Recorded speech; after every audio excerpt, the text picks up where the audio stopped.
and welcome back to News You Can Use Video Digest. I'm Becky Campbell. On July 27th, the Office of Government Ethics Independent Act was introduced to prevent the firing of a director of the U.S. Office of Government Ethics without cause. The act would amend federal law by clarifying that the director of the OGE may only be removed for the neglect of duty or instances of wrongdoing.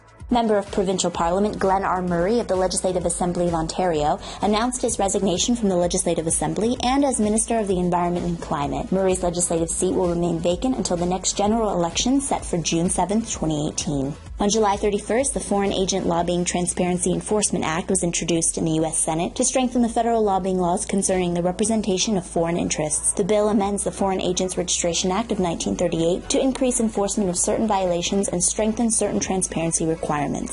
And in sessions and elections news, the Texas legislature convened a special session on July 18th. Governor Greg Abbott put property tax on the agenda for the session. House Bill 4 and Senate Bill 1, both, among other things, require a special election be called if any municipality plans to increase property taxes on land and buildings by more than 4 or 5%.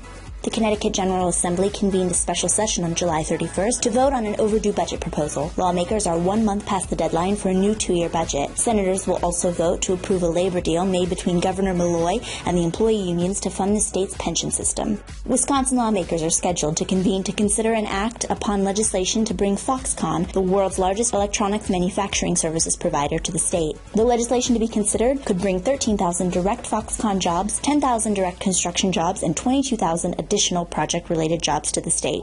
In company news, State and Federal Communications is heading to Boston for the 2017 NCSL Legislative Summit. Stop by and see us at booth number 730.